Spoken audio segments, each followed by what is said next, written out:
Enganon, Kumalan Shokuna,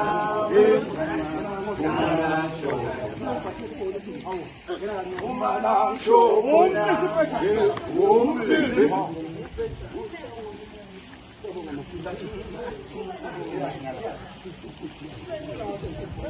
Auya Sulu, Auya Bangulungu, Auya Sulu, Auya Sulu, Auya Sulu. Auya kangulungulungu tho auya swi auya kangulungulungu tho kathuka ganang sehlobo ngulu ha ayibo